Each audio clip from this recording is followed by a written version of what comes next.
भारतीय संस्कृति की दृष्टि से देखें तो संघर्षों के सोपानों पर चढ़कर सफलता प्राप्त करने वाले युवक कहलाते हैं।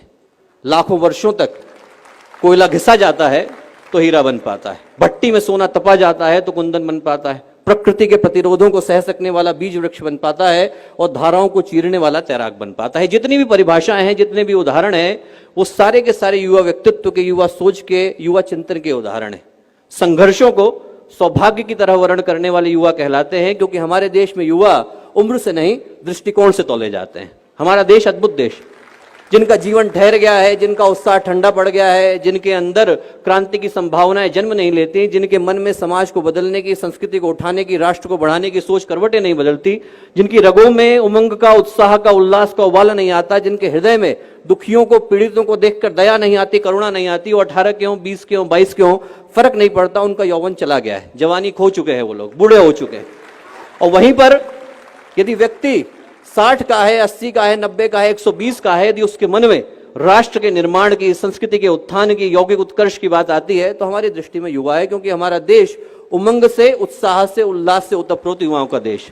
एक ऐसा देश है जहां पर 89 वर्ष की उम्र में गोस्वामी तुलसीदास रामचरितमानस लिखने के लिए बैठते हैं। एक ऐसा देश है जहां पर 120 की उम्र में तेलंग स्वामी दीक्षा ग्रहण करते हैं, 118 की उम्र में नागार्जुन समाधि की यात्रा पर निकलते हैं, और 4 वर्ष के ध्रुव, नचिकेता, प्रहलाद, लिस्ट एकदम इनॉर्मस है, उपमन्यु, दालक, श्वेतकेतु, अष्टावक्र, ये सब जन्म से योग का ज्ञान लेकर के आते हैं। क्योंकि हमारे देश में युवा होने का मतलब उम्र की निर्धारित कैटेगरी में होना नहीं होता। हमारे देश में युवा होने का मतलब राष्ट्र के प्रति, समाज के प्रति, संस्कृति के प्रति सही जज्बे का और सही जोश का होना होता है।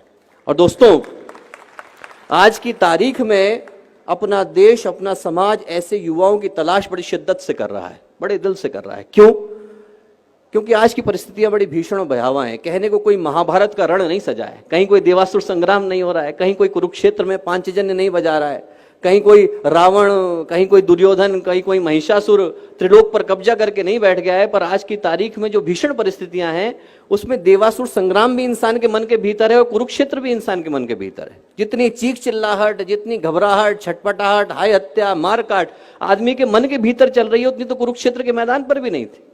आज का इंसान आलीशान मकान लेकर के बैठा है, करोड़ों के ढेर लेकर के बैठा है, सुख सुविधाओं के अंबार लेकर के बैठा है, पर भावनात्मक रूप से तो रिक्तता लेकर के बैठा है। 9 मंजिल का मकान बना करके बैठा है, पर परिवार को तो भुला करके बैठा है। चंद्रमा पर जाने का यान बना करके बैठा है, पर मां को तो भुला करके बैठा है। महंगे अस्पताल लेकर के बैठा है, पर सेहत तो गंवा करके बैठा है। यूएस की डिग्री लेकर के बैठा है, पर कॉमन सेंस तो भुला करके बैठा है। और सबसे बड़ी बात कि जनसंख्या बढ़ा करके बैठा है, पर मानवता को तो गंवा करके बैठा है।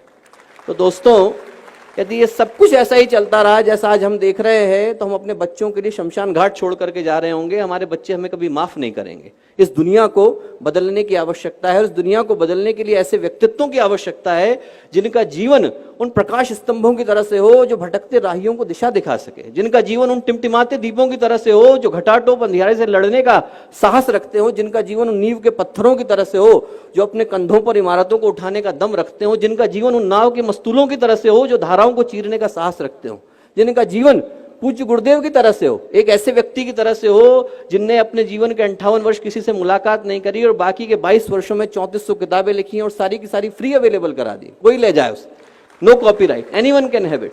इस तरीके के व्यक्तित्वों की तरह से हो जो लाखों करोड़ों को दिशा दिखाने का साहस रखते हो। मेरी दृष्टि में युवा होने की यही परिभाषा है।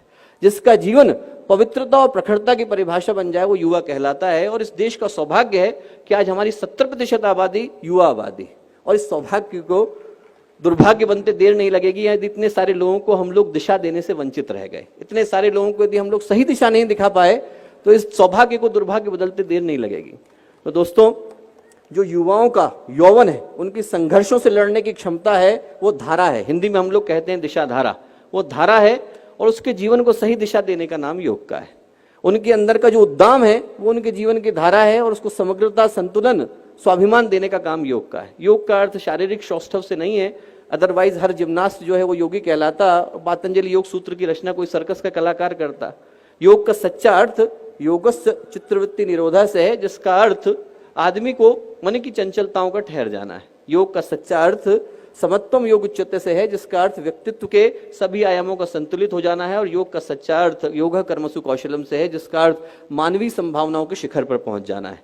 तो जब बात युवा योग की है तो मैं यही प्रार्थना करूंगा कि इस कार्यक्रम की जब परिणति हो, जब हम लोग अंतर्राष्ट्रीय योग दिवस मना रहे हो, तो उसका जो शुभ परिणाम इस रूप में निकल करके आएगा, यदि इस देश को भगत सिंह की तरह के योगी मिलेंगे, सुभाष चंद्र बोस की तरह के योगी मिलेंगे, स्वामी विवेकानंद की तरह के योगी मिलेंगे, उनने योग किया हो न किया हो, यदि उनके मन में भारतीयता की भावना थी, समाज को बदलने की भावना थी, तो मेरी दृष्टि में योगी थे, और ऐसे योगी निकल करके आएंगे तो इस देश का, इस समाज का, इस राष्ट्र का भविष्य बिल्कुल नया होगा, नूतन होगा और मंगलकारी होगा। बहुत बहुत शुभकामनाएं, बहुत बहुत मंगल।